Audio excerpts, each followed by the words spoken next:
የአንዳንዶቻችን ጥፍር ነጭ የሚያምር የተፈጥሮ ቀለሙን ያለቀቀ እንዲሁም ያልበለዘ ሲሆን በተቃራኒው የብዙዎቻችን ጥፍር ቢጫ ጠቆር ያለ የተፈጥሮ ቀለሙን የለቀቀ እንዲሁም የበለዘ ሆኖ እናገኘዋለን። ሰላም የቪዲዮአችን ተከታታዮች፣ በዛሬው ቪዲዮአችን የበለዘ ጥፍርን ተፈጥሯዊ በሆነ መልኩ እንዴት ወደ ነበረበት መመለስ እንደምንችል እናያለን። ብዙ ጊዜ ጥፍራችን የተፈጥሮ ከለሩን ለቆ ሲበልዝ ማለትም ቢጫ ወይንም ቡኒ ከለር ሲይዝ እናያለን። ይህም የሚሆንበት ብዙ ምክንያቶች ቢኖሩም ዋነኞቹ ግን የሚከተሉትን ይመስላሉ። አንደኛ፣ ፈንገስ። ጥፍራችን ብዙ ጊዜ ወደ ጥቁር ወይንም ወደ ቡኒ ቀለም የሚለወጠው በፈንገስ አማካኝነት ነው።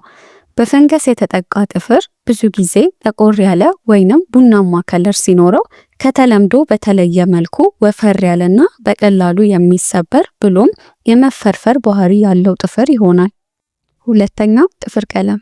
ጥፍር ቀለም በተለምዶ ጥፍራችንን ለማሳመር የምንጠቀምበት ሲሆን ረዘም ላለ ጊዜ ሳናቋርጥ ጥፍር ቀለም ጥፍራችን ላይ መቀባት ብሎም ተቀብተን ማቆየት ጥፍራችን እንዲበልዝ ያደርገዋል። ሶስተኛ፣ የጥፍር ንጽህናን አለመጠበቅ። ብዙ ጊዜ ጥፍራችንን የማናጸዳ ከሆነና በጥፍራችን ውስጥም ያሉትን ቆሻሻዎች የማናነሳ ከሆነ እነዚህ ቆሻሻዎች ለረጅም ጊዜ ጥፍራችን ውስጥ በሚቆዩበት ሰዓት ጥፍራችንን የማበለስ ብሎም ጥፍራችን ቆሻሻ መስሎ እንዲታይ ያደርጉታል። ጥፍርን ስለሚያበልዙ ነገሮች ይህንን ያህል ካልን በመቀጠል ደግሞ የበለዘ ጥፍርን እንዴት ወደ ነበረበት ንጣት መመለስ እንደምንችል እናያለን። አንደኛ፣ ሎሚ። ሎሚ በተፈጥሮ የማንጣት ባህሪ ስላለው የበለዘ ጥፍርን ወደ ነበረበት ለመመለስ ተመራጩ መፍትሄ ሆኖ እናገኘዋለን። አጠቃቀሙ አንድ ሎሚ ለሁለት ከፍለን የበለዘ ጥፍራችን ላይ በትንሹ ከ5 እስከ 10 ደቂቃ ማሸት ወይንም ሎሚውን ጨምቀን በእቃ ላይ በማድረግ እጃችንን መዘፍዘፍ፣ ከደቂቃዎች በኋላም በንጹህ ውሃ በመታጠብ በፎጣ ማድረቅ ይኖርብናል። ይህንንም በሳምንት ከ2 እስከ 3 ጊዜ ብናደርገው የተሻለ ለውጥ እናገኛለን። ሁለተኛ፣ ቤኪንግ ሶዳ።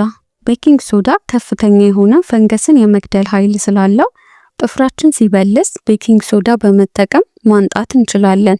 አጠቃቀሙ አንድ የሾርባ ማንኪያ ቤኪንግ ሶዳ ከ1 ኩባያ ውሃ ጋር በመደባለቅ የበለዘ ጥፍራችንን ለ10 ደቂቃ በመዘፍዘፍ ከዚያም በንጹህ ውሃ በመታጠብ የጥፍራችንን ከለር ወደ ነበረበት መመለስ እንችላለን።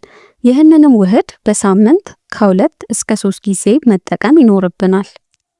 ሶስተኛ፣ ቆምጣጤ። ቆምጣጤ በውስጡ አሲዳማ ባህሪ ያለው ሲሆን ከፍተኛ የሆነ ፈንገስን የመግደል ኃይል አለው።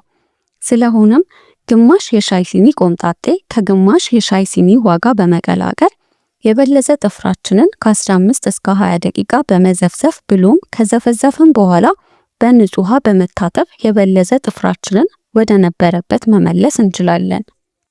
የዛሬው ቪዲዮአችን ይህንን ይመስላል። ቪዲዮአችን ከተመቻችሁ ላይክ፣ ሼር አድርጉ። ለቻናላችን አዲስ ከሆናችሁ ሰብስክራይብ በማድረግ ቤተሰብ ይሁኑ።